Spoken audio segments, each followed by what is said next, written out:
오늘 또 비유로 말씀하시되라고 말씀 시작하고 있습니다. 또라고 하는 것은 이전의 말씀에 이어서 말씀하시는 거죠. 이전에 어떤 이야기가 있었습니까?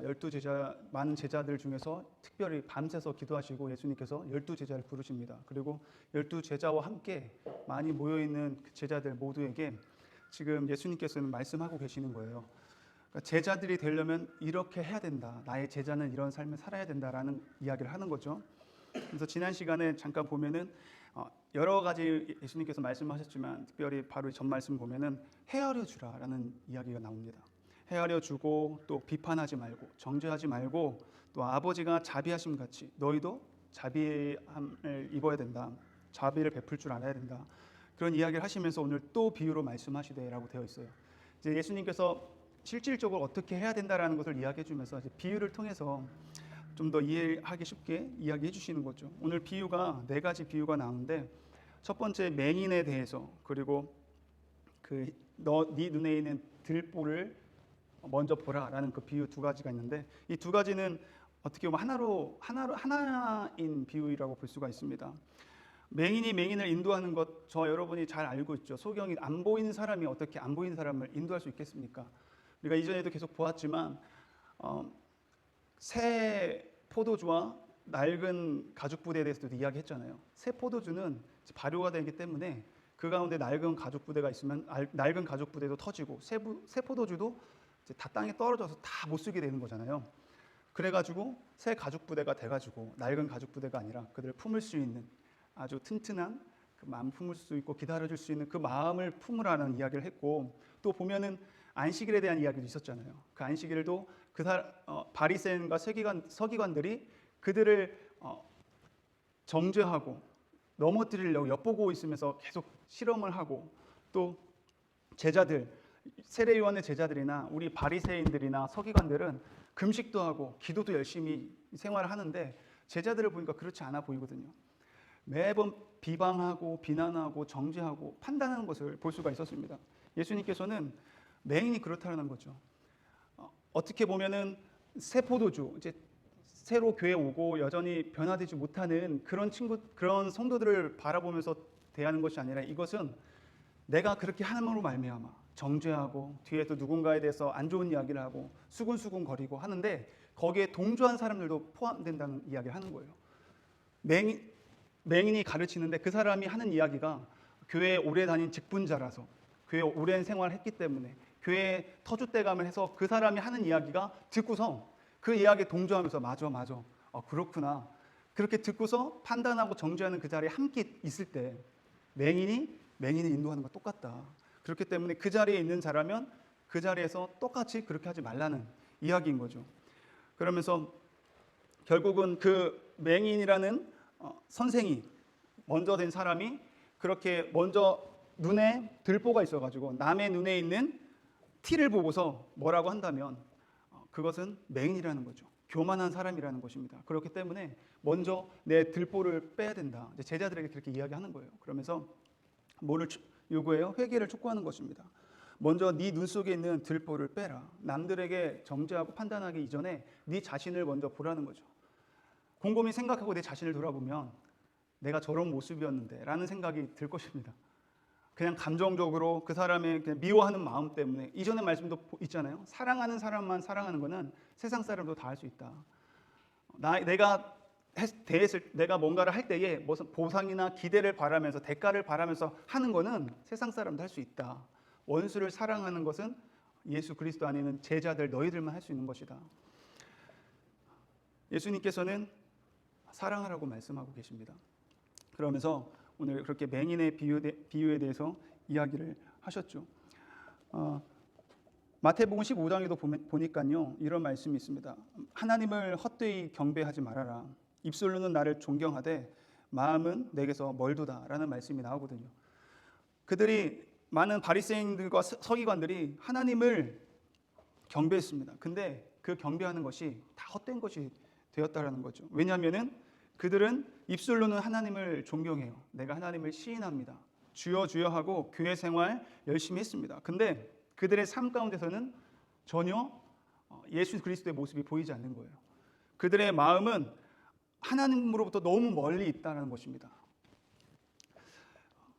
결국은 오늘 읽은 모든 것들이 하나님이 보시기에 기뻐하지 않는 모습들이죠. 정죄하고 비판하고, 그리고 41절에 보면은 그렇게 못된 열매를 맺는 좋은 나무가 없고 또 좋은 열매 맺는 못된 나무가 없느니라. 여러분, 열매 스스로가 자기의 질을 결정할 수가 없어요. 그 열매 스스로가 나는 좋은 열매야, 나는 나쁜 열매야 할 수가 없습니다. 그 열매의 질은 무엇으로 결정됩니까? 그 나무에 의해서 결정된다고 지금 말씀하고 있는 것입니다. 나무가 선하고 좋은 나무면은 좋은 열매를 맺을 수밖에 없어요. 요한복음에서도 보면은 예수님을 가리켜서 나는 포도나무요라는 이야기를 하잖아요. 너희는 가지니 내 안에 붙어 있어야 된다. 우리가 예수 그리스도라는 그 나무에 붙어 있는 가지라면은 당연하게 열매는 어떤 열매를 맺어야 됩니까? 예수 그리스도로 말미암아 드러나는 열매가 나타나야 되는데 그렇지 않다라는 거예요. 오히려 예수님을 볼 수 없는 마귀의 열매만 맺는다면 그 열매는 어디에 속해 있는 건가? 어디에 소속되어 있는 열매입니까? 마귀에게 속해 있는 열매라는 거예요. 예수 그리스도께 속해 있는 나무라면 선한 것을 열매 맺을 수밖에 없다라는 거죠. 그래서 45절 말씀 보니까요, 선한 사람은 마음에 쌓은 선에서 선을 내고 악한 자는 그 쌓은 악에서 악을 내나니 이는 마음에 가득한 것을 입으로 말함이니라. 말에 대한 결국은 이야기를 하는 것입니다. 그 열매 결과가 말을 통해서 알 수 있다라는 거죠. 또 15장 아까 전에 읽었지만 마태복음 15장 말씀에 입에 들어가는 것이 하나님을 더럽게 하지 않는다라고 되어 있습니다. 이 이야기가 왜 나왔냐면은 바리새인들과 서기관들이 그 외식하는 자들이 제자들을 향해서 이야기해요. 장로들의 유전대로 행해야 되는데 그렇지 않고 떡을 뗄 때에 손을 안 씻고 먹으니까 그것에 대해서 정죄하는 장면인데, 그것을 보시고 예수님께서 하시는 이야기거든요. 입에 들어가는 것이 사람을 더럽게 하지 않는다. 내가 손을 씻지 않고 먹는다고 해서 그것을 사람이 더럽게 되는 것이 아니다. 무엇으로 인해 사람이 더럽게 되는가? 입에서 나오는 그것이 사람을 더럽게 한다라고 말하고 있습니다. 왜일까요? 마음에서 나오는 것이기 때문에 그렇다는 거예요. 입에서 나가는 것이 그 사람의 마음이라는 것입니다. 그 사람의 마음이 예수 그리스도의 마음이 아니라 악한 원수의 마귀의 그 마음이라면 입에서 나가는 것도 악한 말을 할 수밖에 없다라는 거죠. 저 여러분이 오늘 하루를 살아가면서 하나님이 기뻐하실 만한 아름다운 선한 열매를 맺히기를 원합니다. 또 말을 정말 사람을 살리는 말을 했으면 좋겠습니다. 사람을 죽이는 말이 아니요, 사람을 살리고 누군가를 판단하고 정죄하는 나의 생각을 가지고 잣대를 가지고 바라보거나 색안경을 끼는 것이 아니라 그 사람을 위해서 오히려 더 기도해주고, 그리고 내가 그런 내 속에 있는 들보를 빼내기를 원합니다 하면서 주님 앞에 오늘도 회개하면서 나아갈 수 있는 저 여러분이 되었으면 좋겠습니다. 46절에서는 이제 계속해서 어떻게 보면 말에 대한 이야기를 했어요. 마음에 있는 것이 입술로 드러나게 되는데 그것이 우리의 열매가 된다. 우리의 정체성을 이제 결정하는 것이 되는데, 열매를 결정하게 되는데, 말뿐만 아니라 우리의 삶의 모습도 마찬가지죠. 말이 삶이랑 연관되어 있지만 우리의 행동이나 표정이나 그 어떤 모든 것을 다 포함하는 것이겠죠. 46절에 너희는 나를 불러 주여 주여 하면서도 어찌하여 내가 말하는 것을 행하지 아니하느냐. 주여 주여 하면서도 안 믿는 사람들이 아닙니다. 주여 주여 했다는 것은 굉장한 고백이잖아요. 예수님이 나의 구주라고 고백하는 것입니다. 예수님이 주인이시고 나는 종입니다. 그러면 종은 마땅히 하나님 말씀에 순종해야 되는 거예요. 내가 열심히 순종하고 나서 그것에 대해서 내가 이만큼 수고했으니까 뭔가 대가를 바랄 수 있는 것은 종의 모습이 아닙니다. 만약에 그런다면은 이 시대 때는 쳐 죽였겠죠.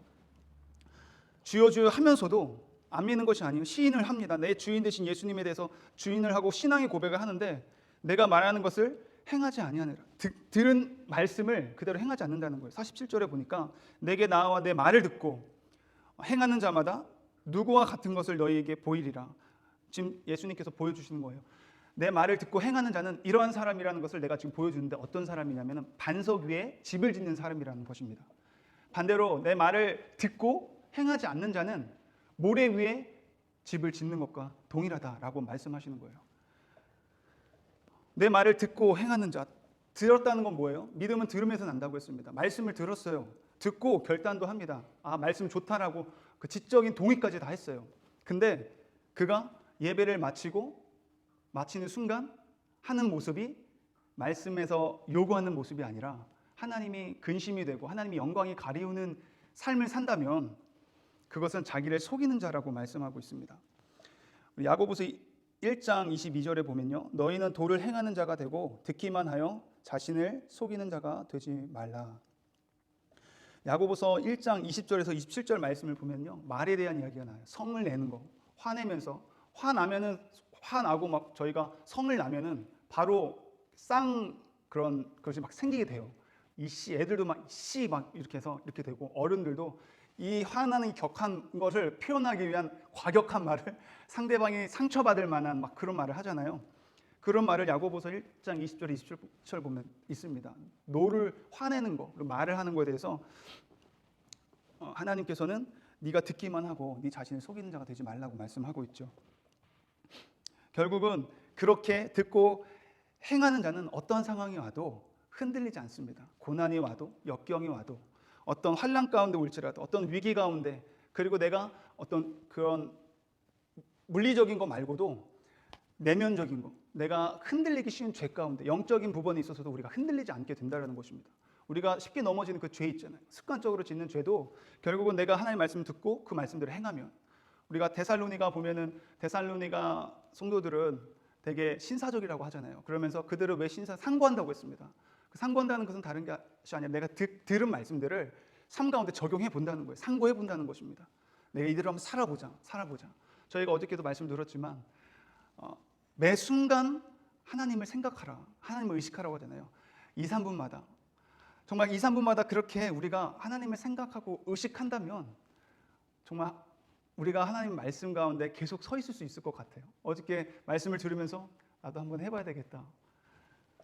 금방 또 넘어졌지만 저희가 너무 연약함을 볼 수 있어요. 사람은 소망이 없구나. 다시금 소망이 없구나. 나는 죄인이구나.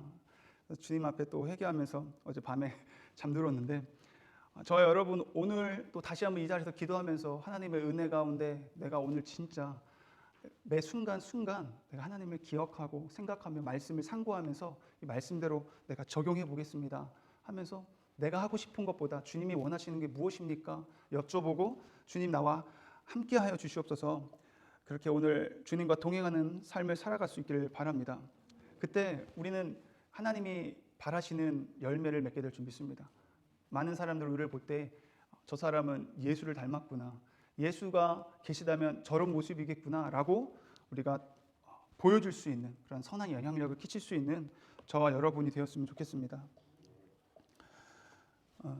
그래서 제자들에게 하는 이 말씀이 마치 오늘 이 시간 저와 여러분들에게 해주는 말씀인 줄 믿으시고, 정말 누군가를 정죄하고 비판하는 자리에 우리가 말도 하면 안 되겠지만 그 자리에 우리가 있다면 그 자리에서 벌떡 일어나서 떠나는 저와 여러분이 되었으면 좋겠고요. 우리가 하는 말을 진짜 잘 생각해서 했으면 좋겠습니다. 이 말이 저 사람을 살리는 것인지, 이 말을 통해서 우리 공동체가 분열이 되는 것인지 잘 생각하면서 한마디 한마디 던질 때마다 신중하게 말을 할 수 있는, 그 마음에 있는 것이 입에 나온다고 하잖아요. 입에 나오는 것이 있다면 우리 마음 상태가 지금 그런 모습이고 그런 정체성을 갖고 있다는 것이기 때문에 우리가 말을 하는 데 있어서 굉장히 신중하게 했으면 좋겠고요.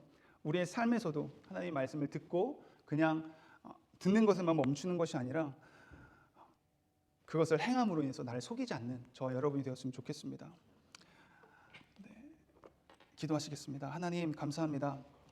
오늘도 저희들에게 생명의 말씀을 허락하여 주심을 감사합니다. 이 말씀을 듣고 그렇지, 지적인 그런 동의에서만 멈추지 않게 하여 주시옵소서. 듣고 행함으로 말미암아 나를 속이는 자가 되지 않기를 원합니다. 하나님을 속이는 자가 되지 않기를 원합니다. 하나님, 오늘 말씀대로 살아갈 수 있도록 그 말씀을 적용하고 상고하면서 매 순간순간 하나님만을 의식하면서 주님 앞에 서 있을 수 있는 이 하루를 살아갈 수 있도록 주님 우리를 붙들어 주시옵소서. 주님께서 함께해 주시고 주님께서 우리를 인도하실 때 성령 하나님께서 우리가 승리하고 그 말씀에 철저히 순종하게 될 줄 믿습니다. 그 성령 하나님만을 우리가 더욱 의지하며 나아가오니 붙들어 주시옵소서. 예수님의 이름으로 감사드리며 기도드렸습니다. 아멘.